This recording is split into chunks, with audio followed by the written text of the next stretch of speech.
Today we got something special in store, and that is our very first edition of Hoods. For Hoods episodes, we'll be rolling up our sleeves and exploring one specific Seoul neighborhood in depth. Besides chomping down on excellent food, we'll also be checking out local sites and history and getting a general feel for the place. For the first neighborhood on our list, we're releasing a 3-part episode, with this video being part 1. And without giving away a whole lot more, let's get over there already. We're headed to Seongsu.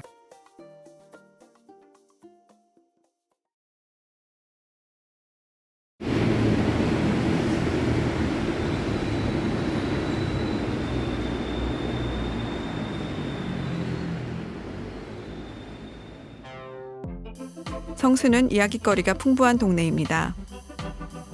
서울 성동구에 한강과 한강의 가장 큰 지류 중 하나인 중랑천이 만나는 지점에 위치하고 있는 성수는 성수동 1가, 2가 등으로 이루어져 있지만 대부분의 서울 사람들은 이 지역을 성수로 부르고 있습니다. 서울의 문화와 역사의 큰 부분이 이곳에 자리하고 있습니다. 현대에 들어와 이 지역은 수많은 창고들과 공장들이 가동되고 있는 공업지역으로 오랜 시간 동안 알려져 왔습니다. 그러다 최근에는 트렌디한 카페들과 창의적인 공간들이 꾸준히 생겨나면서 서울에서 가장 힙한 동네 중에 하나로 명성을, 혹자에게는 악명을 얻었고 그에 따라 부동산 가치도 함께 빠른 속도로 상승하고 있습니다. 그래서 어떤 사람들은 이곳을 비공식적으로 서울의 브루클린이라고 부르기도 하죠. 서울숲 또한 이곳으로 사람들을 이끄는 데 한 몫을 했는데요. 이곳은 대규모의 현대적인 공원으로 2000년대에 만들어졌습니다. 물론 성수 역시 정말 맛있는 음식들이 많은 곳인데요. 그 부분에 대해서 조금 이따 얘기해 보겠습니다. 하지만 무엇보다 성수에서 가장 먼저 얘기해 볼 것은 준비되셨나요? 바로 신발입니다.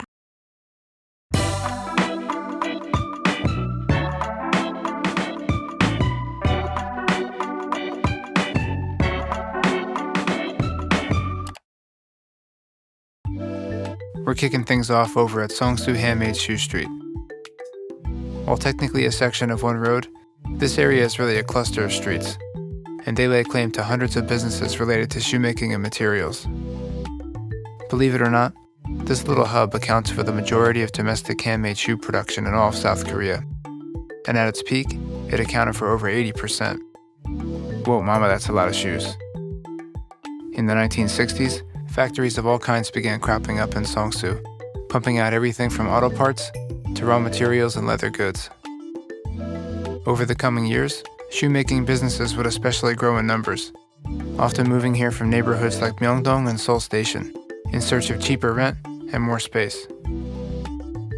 This trend held steady even through the late 90s, when more entrepreneurs relocated here in the wake of the 1997 International Monetary Fund crisis, which completely rocked the South Korean economy.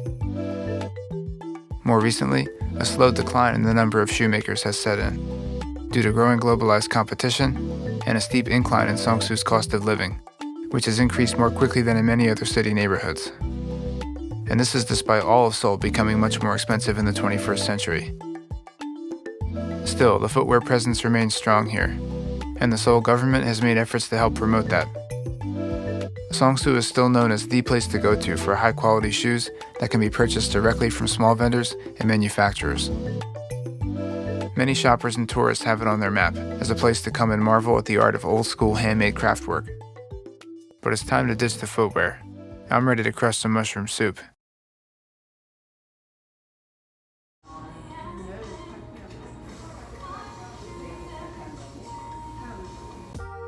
버섯집에 왔습니다. 성수동의 서쪽 부분에 위치해 있는데요. 이름에서처럼 버섯 음식 식당인데 버섯탕과 버섯 불고기에 집중한 집입니다.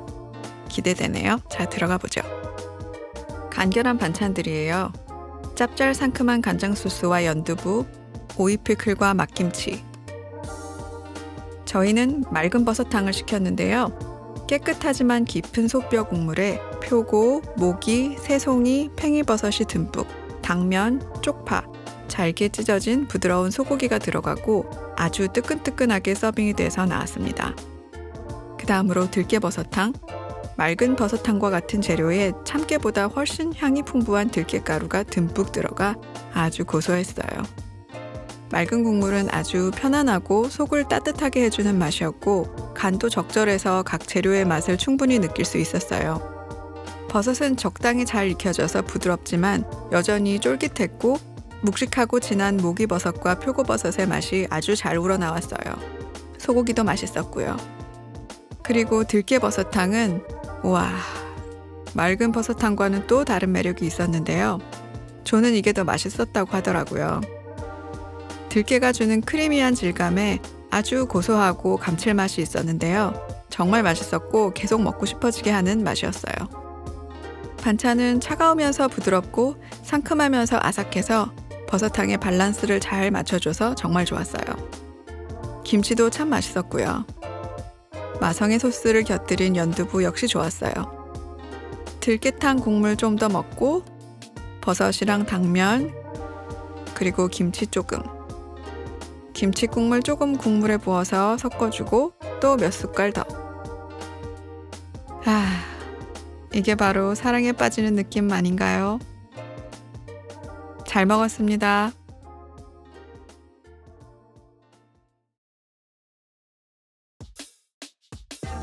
Songsu is, in a word, funky.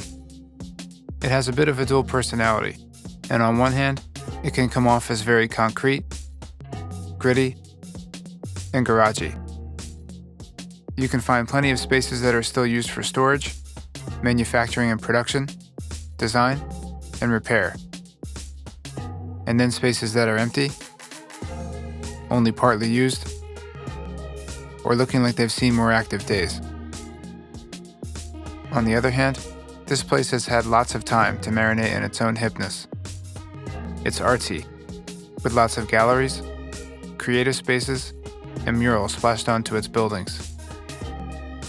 There's a vibrant nightlife scene, plenty of restaurants and bars, and a whole lot of chic coffee shops.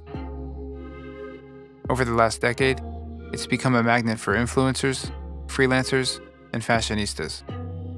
Even superstars like BTS's youngest member Jungkook have bought homes in the neighborhood. By the way, dang, I like that butter jam that the band dropped last year. That business is catchy, baby. To the point. Songsu is undergoing considerable gentrification, with a lot of old making way for the new. The ultra-cool spots that so many young Seoul residents now come to seek out are often those same mechanical workspaces and warehouses, only they've been flipped or spruced up, sometimes unrecognizably, and sometimes contrasting sharply with the beaten-up buildings next door or down the block. As mentioned before, real estate prices have gone up big time.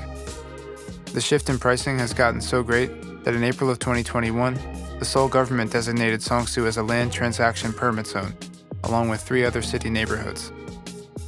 Regulations on rental properties are being tightened, and efforts are underway to prevent real estate speculation.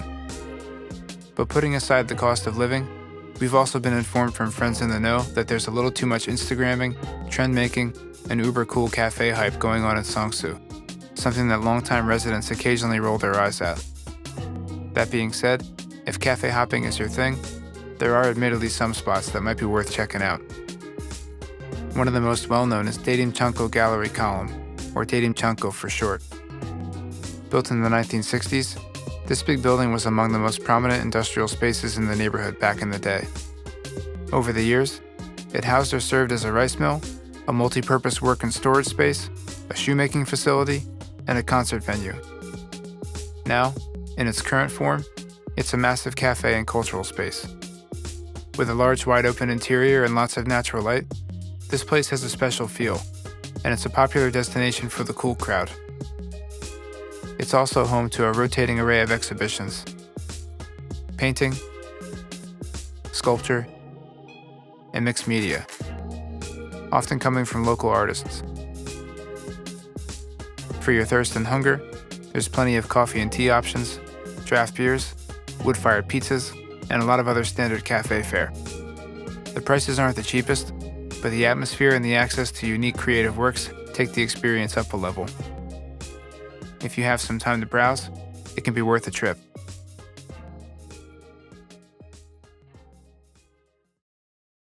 저처럼 카페인 흡입이 더 필요하신 분들께 소개해드릴 카페가 몇 군데 더 있습니다. 카페 어니언은 2017년에 이곳에 첫 매장을 오픈한 이래 꾸준히 명성을 쌓아가고 있습니다. 원래 슈퍼마켓이었고 한때 금속 공장이기도 했던 이곳은 커피가 맛있기로 소문이 나 있고요. 오르에르는 뒤편에 아름다운 정원이 있어서 편안한 분위기를 주는 곳으로 알려져 있고 같은 건물에서 워크숍이나 전시들을 즐길 수도 있습니다. 카페에서 맛있는 디저트, 간식을 원한다면 맛을 그리다를 추천합니다. 커피와 디저트도 있지만 이곳은 떡집이기도 한데요. 예빈당이라는 고급 떡과 전통 과자를 만드는 떡집이 운영하고 있는 곳입니다. 카페 바로 옆 작은 작업 공간에서 떡을 만들고 배달도 하는데요. 여기 떡과 디저트 모두 농담 안 하고 심각하게 맛있습니다. 떡과 쌀 디저트 에피소드에도 소개했으니까요. 비디오 하단의 링크를 체크해주세요. This marks the end of part 1 of our Songsu episode, but part 2 is right around the corner and loaded with goodies.